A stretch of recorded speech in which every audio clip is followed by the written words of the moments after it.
Hello travelers, I'm Timothy French. We're in Bath, North Carolina to continue on our quest to visit every town center in the state. So let's get started right here at Bath Creek Park. Nice park they got in town. Some nice houses over there as well. All up down Main Street there, those houses are right there. This is a little park I parked in. And somebody dropped their trash. Let me pick that up real quick. Maybe the wind blew it out. Let's hope so. Maybe they wasn't that lazy. Yeah, so we're in Bath, North Carolina. We're going to walk through it. It's North Carolina's first port of entry. Now, hold on just a minute. I'm going to bring up all my stuff. I messed it up when I picked up that trash. Yeah, first town and first port of entry, chartered in 1705. Of course, there's people here earlier than that. Let's go out here and look at the river. Pamlico River here, I believe, is what we own. Yep. That's Bath Harbor Motel and Marina right there. And I'll have to admit, the town looks different than what I was envisioning it based on other videos that I've seen. So, hopefully, my videos will show you what it actually looks like if you get it here and walk around. You know, a lot of times I just do some B-roll and highlight different areas of the town and can't get a real good feel of it. There's where you can dock your boat. And got some people fishing up there on the other end. You can see those houses all up through there. Yeah, that's nice. Got the flags. Uh-oh. Tire down there in the water. They need to get out there and clean that up. Well, let's walk on into town. See what they got to offer. Here's a little historical sign they have right here at this park. It says Port of Bath and Thomas Harding. In 1704, John Lawson surveyed the first 71 lots. In 1710, Thomas Harding first recorded a shipbuilder in the colony, contracted by Governor Thomas Gary to build a sloop in Pamlico area. 1750, Harding named town commissioner, and he owned lots 27 and 28. And of course, they talk about it being the first port of entry. Yep. There's a museum on up here that you can go into if you want to get more history about this place. I don't know if it's open right now, but Saturday it should be. But that'd be something fun to go into if you're interested in those kind of things.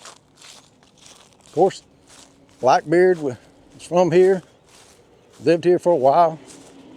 So they got a Blackbeard's Tavern to eat, drink, and enjoy.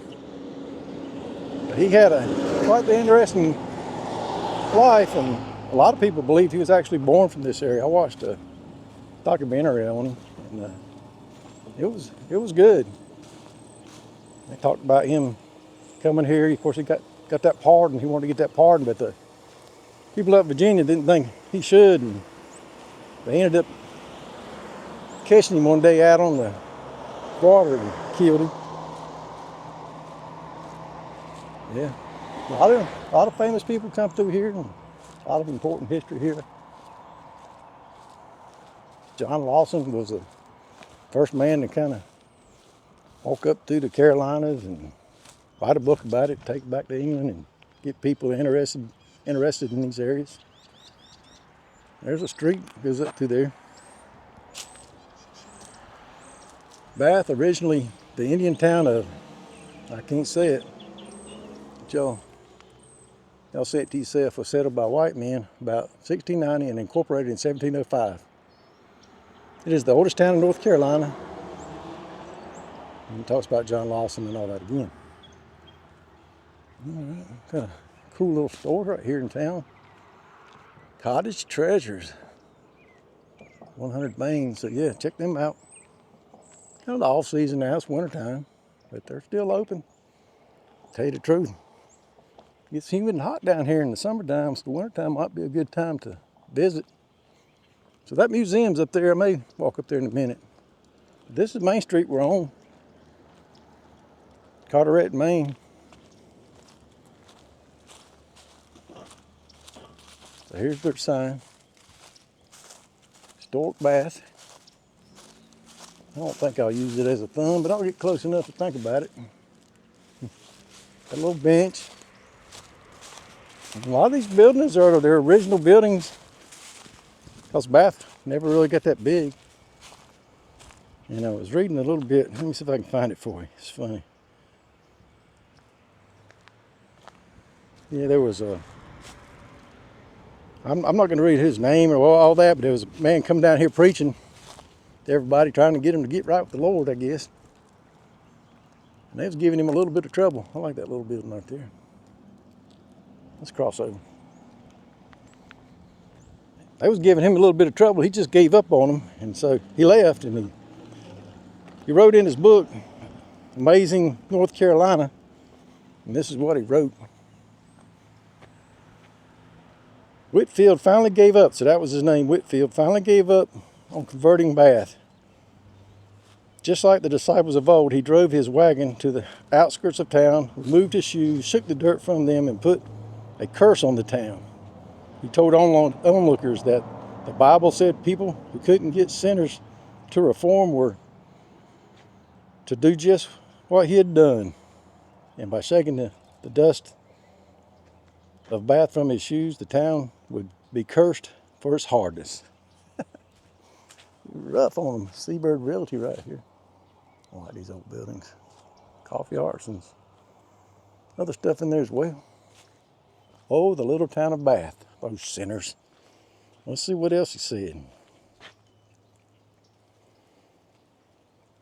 Cursed for its hardness of heart against the world. Whitfield declared, I say to the village of Bath, village, you shall remain now and forever forgotten by men and nations until such time as it pleases God to turn the lights of his countenance again upon you. So I guess the legend goes that's why Bath never took off and got any bigger. That's beautiful. But I don't think he cursed the town at all. I think he blessed the town because it's a beautiful town. You go out to these other large towns like Washington, it's all the same old. You ain't gonna get no character like this. Beautiful house, peaceful. Look at that one over there. We'll come back. Got some more up here. You can see the water's right over there through the trees. Petals and Produce is open. Got a little bike outside here. James Adams, Floating Theater, toured coastal towns 1913 to 41. Edna Ferber's 1925 visit to ship, then docked nearby, was basis of her novel Showboat. Okay. Yeah, come to town, put on the show. All right, let's see. A few more businesses out that way and some more historic things. Let me walk out a little bit further. And this historic marker says first public library in North Carolina was set up near this spot about 1700. Books sent from England by Reverend Bray. How about that? The library's right here. This, like I said, it's a main street and all the houses people would have bought. John Lawson lived here. Blackbeard. Other famous people as well, I'm sure. Yeah, they had some tough times. At one point, because of yellow fever, different things like that. There's another look at Petals and Produce. Nice little shop. We're walking back to where old Rev is right now on Main. Palmer Marsh House, colonial home of Robert Palmer, Surveyor General of North Carolina, collector of customs for the port. One of the oldest surviving dwellings, houses in the state. Goes on to talk about it a little bit more. There you go. Had all the storm windows they could close when the hurricanes came through. Up off the ground a little bit, so in case it gets some flooding, I suppose, and everything they did must have worked because it's still standing here And a lot of other buildings are not, I imagine.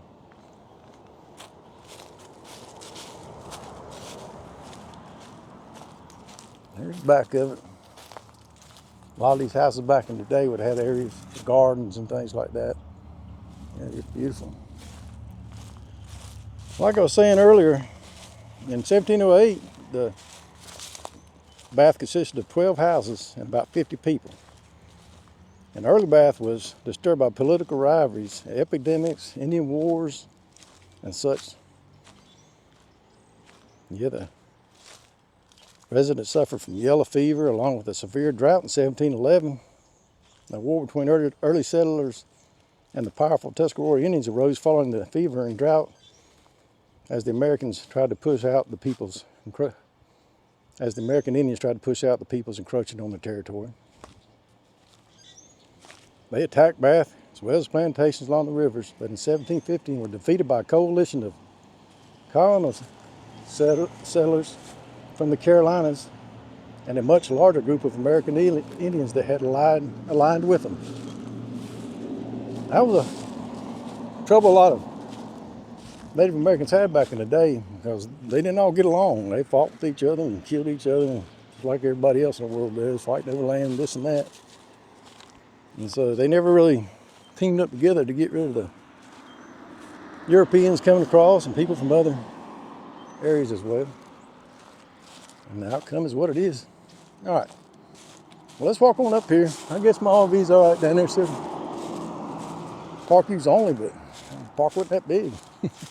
So I'm gonna walk up here to the historic area. I decided to go back and get old Rev and drive up here to the historic site area where they got these two big placards. Talks about historic Bath and shows you the whole area right there. And the different places you can visit, like the visitor center and where we're at right now, Palmer Marsh House we saw, Van Deer, Beer House, St. Thomas Church, Bonner House, and the courthouse, 18th century courthouse. We didn't walk down far enough to see that, so I may drive around, see if we can see it on the way out.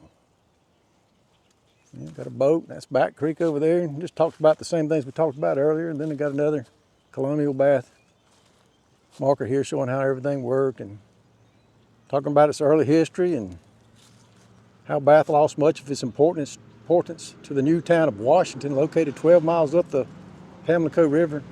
With the removal of the Beaufort County seat of government to Washington in 1785, Bath lost much of its trade and importance. It has since remained the small country town it is today. And I say that's for the best, like I said earlier. Yeah, that building right over here is the exhibit center, so I guess you can go in certain times and check out all the history, maybe probably some pirate information in there and all as well. I'm not going to do it today because we're on a town center video, but that is definitely something that we can come back and do one day. Well, my wife would like to come on out here. She's not with me at this time, so we definitely want to come back. Yeah, got a beautiful old tree right there, and there's Rev. Historic houses all around. So let's jump in Rev and see what else there is to see. Well, let's pull out, take a right here. Water, just for your reference, is back that way. That's where we were earlier. We're going to take a right. Let you see some of these houses. And this is, I want to say Harding Street. And this is where they've put the historic sites, visitor center, and all that. I don't see any hours on it. It could be open right now. I don't know. And the library's right here as well. So that's cool. Let's see what the neighborhood looks like. It's like a church right here on the right. The birds flying overhead. I don't know if y'all can see them. Bath Christian Church. It's nice down in here. Good thing they got some churches. Them sinners made that Whitfield guy mad. Put a curse on him. You had to be kind of rough and tumble back in the day to survive, to tell you the truth. But you should never forget to be a good person. Okay, this is Craven Street. I like that old graveyard up there. You can see to the left, there's some big open fields. At the end of Craven Street, this looks old. Yeah, the courthouse is supposed to be right in this area. Let's see what this says. Stick you out the window. St. Thomas Episcopal, oldest church building in the state of North Carolina, was constructed in 1734. Well, how about that? That's some old graves right there. Old graves. What's this other one say? Got all kinds of historical signs here. John, I think it says Garcia, I can't really tell. A minister born in Spain, served the parish from 33 to 44, 1733 to 1744, in spite of difficulties inherent to life in colonial North Carolina, like we said earlier. Rough and tumble. Yeah, this is nice. What else has got going on here? Alexander, I don't know, Stewart, ministered to North Carolina in 1753, served the parish of St. Thomas as chaplain to Governor Arthur Dobbs. He erected the first glebe, I don't know how you say that, house on record in the colony. Well, there you go. And so, according to the big old placard we looked at in the parking lot, this is where the courthouse was.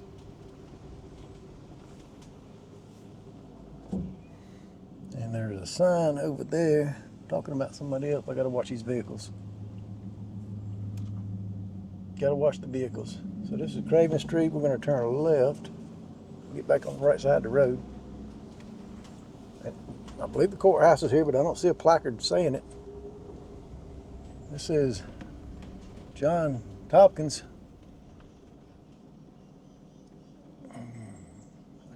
I can't really read it, but I guess that's his house. All right, let's keep going down through history here. Anyway, it looked like that's where the courthouse was. And of course, it's gone now. Who knows what happened to it? Flood, burnt down by the Indians, who knows? Y'all tell me if you live here, because I love hearing from the locals, because they're the ones that really know. I'm just a quick visitor to their town and loving those churches. All right, well, we're going down to Front Street. See if this is what I'm used to seeing on other videos. Look at all these beautiful houses, though. Man, oh man, I bet it costs something to live down in here these days.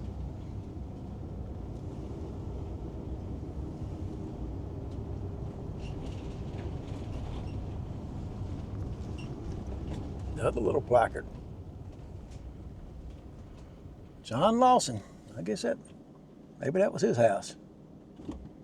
Anyway, they talking about him. He's got a book. You can read it. Edward Teach. We all know who he is. He's the pirate, notorious pirate called Blackbeard. Lived in Bath while Charles Eden was governor. He was killed at Ocracoke in 1718. Yeah, that's a good documentary to watch if you want to learn about him. Let me pull over here and take one last look. So all I can say is wow. I love this town. I would love to have a house right down here and live here. I don't make enough YouTube money for that. Looks like they had some damage on their wall here recently, and they're trying to fix it. Or they could be making a walking trail going all the way around. I went up in one of those neighborhoods earlier, and there was a trail that you could go around the neighborhoods in. Front Street. Yeah, I like this place. Blackbeard, where did you park your boat? Where did you park your boat, Blackbeard? Look at that street. That's hometown America right there, folks. Hope you enjoy this walk and talk of Bath, North Carolina. If you did, I appreciate it. If you like, subscribe, and share. Y'all take care.